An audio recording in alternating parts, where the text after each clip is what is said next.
আমার ফেসবুকও দরকার নেই, আমার ইউটিউবও দরকার নেই। আমি তো অপরাধী, সব জায়গা থেকে আমি চলে যাচ্ছি। আজ সব কিছু শেষ হয়ে গেছে তৌহিদ আফ্রিদি ও তার পরিবারের। আমাকে অনেক মানুষ ভুল বুঝছেন। কান্নায় ভেঙে পড়েছেন তৌহিদ আফ্রিদি। সবকিছু হারিয়ে নিঃস্বপ্রায় তৌহিদ আফ্রিদি লাইভে এসে চোখের পানি আটকাতে পারেনি। ভরাক্রান্ত মনে লাইভে এসে তিনি বলেন, আমার তো কারো দরকার নাই, আপনারা যেহেতু আমাকে ঘৃণা করেন, আমি সব জায়গা থেকে চলে যাচ্ছি। আমি তো অপরাধী, সব জায়গা থেকে আমি চলে যাচ্ছি। এই কথা বলেই ফেসবুক, ইউটিউব, টিকটককে চির বিদায় জানিয়েছেন এই ইউটিউবার।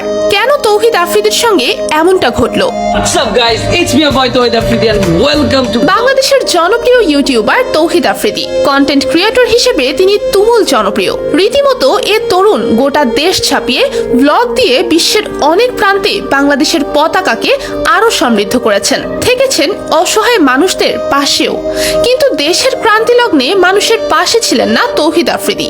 যেখানে দেশের মানুষ আশা করেছিল তার মতো একজন ইউটিউবার সবার পাশে দাঁড়াবেন, ঠিক সেই মুহূর্তে নিশ্চুপ থেকেছেন আফ্রিদি। এটা যেন কোনোভাবেই মেনে নিতে পারেনি তার ভক্ত অনুরাগীরা। তাই তার বাবার টিভি চ্যানেল থেকে শুরু করে সব কিছু শেষ করে দিয়েছেন চোখের সামনেই।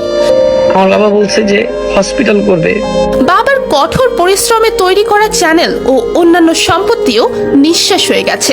এসব দেখে ভেঙে পড়েছেন তৌহিদ আফ্রিদি। গত 13ই জুলাই দেশের বাহিরে ছিলেন তিনি। 16ই জুলাই দেশে আসার কথা থাকলেও তার ফ্লাইট ক্যান্সেল হওয়ার কারণে দেশে আসতে পারেননি তিনি। তবে দেশের বাহিরে থেকেও সাহায্য সহযোগিতার কথা জানিয়েছেন তিনি।